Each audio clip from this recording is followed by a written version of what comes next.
और आज दिल्ली में झारखंड के लोकसभा चुनाव के परिणाम की समीक्षा होनी है। दिल्ली में लोकसभा वार समीक्षा की जा रही है। सोमवार को लोहरदगा, गोड्डा और साथ ही जमशेदपुर संसदीय क्षेत्र की समीक्षा हुई थी और आज होने वाली समीक्षा बैठक में प्रदेश अध्यक्ष बाबूलाल मरांडी, प्रदेश प्रभारी लक्ष्मीकांत वाजपेयी, संगठन महामंत्री नागेंद्र नाथ त्रिपाठी, प्रदेश संगठन प्रभारी कर्मवीर सिंह और प्रदेश महामंत्री शामिल होंगे। दुमका और देवघर में पार्टी के दो गुटों के बीच हंगामे को लेकर हाईकमान काफी गंभीरता से इसे देख रहा है और आज दिल्ली में इसकी समीक्षा की जानी है।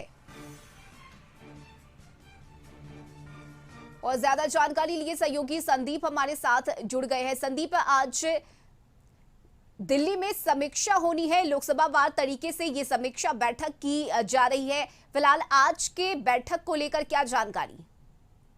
जी, दिल्ली में बीजेपी की जो लोकसभा चुनाव है वो संपन्न हुई है, उसकी समीक्षा बैठक आज रखी गई है। और इस बैठक में कहीं ना कहीं जो इस बार एनडीए की जो उम्मीदवार थे उनकी 9 जगह पर 9 लोकसभा सीटों में ही उन्होंने जीत दर्ज कर पाई थी। और कई ऐसे सीट थे जहां पे बीजेपी को अपने प्रत्याशी को हार का सामना करना पड़ा है।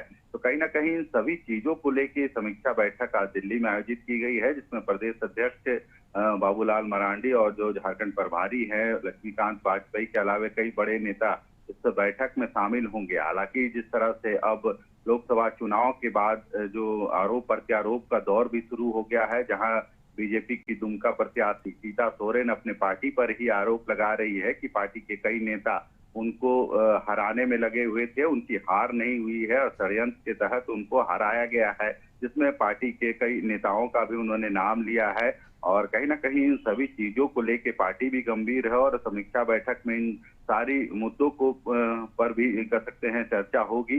हालांकि अब देखना होगा आगामी जो विधानसभा चुनाव है, बीजेपी जरूर कोशिश करेगी कि कहां पे वे कमजोर रहे हैं, उन सारी चीजों की समीक्षा वो इस बैठक में करेंगे, ताकि जो हस्त्र लोकसभा चुनाव में हुए हैं वो विधानसभा में दोहराए नहीं जाए। और यही वजह है कि आज इस समीक्षा बैठक का आयोजन किया गया है। और जो राज्य के शीर्ष नेता हैं, प्रदेश अध्यक्ष से लेके जो प्रभारी हैं बीजेपी के, वे भी इस बैठक में शामिल होंगे। तो कह सकते हैं इन पूरी मुद्दों को लेकर आज इस समीक्षा बैठक में चर्चा होगी और पार्टी आकलन करेगी कि आखिर क्या कमी रह गई थी और किस वजह से। बिल्कुल संदीप, और आकलन करना बेहद जरूरी भी है क्योंकि सामने अब लक्ष्य है विधानसभा चुनाव का और ऐसे में कहां कमी रह गई जिस वजह से ऐसे परिणाम लोकसभा में सामने आए, ये भी जानना जरूरी होगा।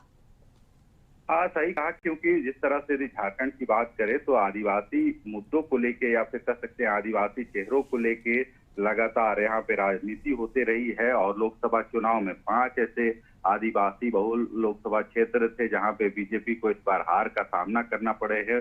उनके जो कद्दावर नेता थे वहां से इस लोकसभा चुनाव में उनको हार का सामना करना पड़ा है। तो कैसे अब आदिवासियों को बीजेपी अपने साइड पे करे या फिर उन जो मुद्दे हैं उनको लेके बीजेपी कैसे आदिवासी जो समाज है वहां तक पहुंचे और उनको अपनी ओर आकर्षित कर सके, इस चीजों पर भी विशेष फोकस इस बार रहेगा, क्योंकि 5 सीटें गंवानी पड़ी थी बीजेपी को झारखंड में और सभी आदिवासी बहुल लोकसभा क्षेत्र थे।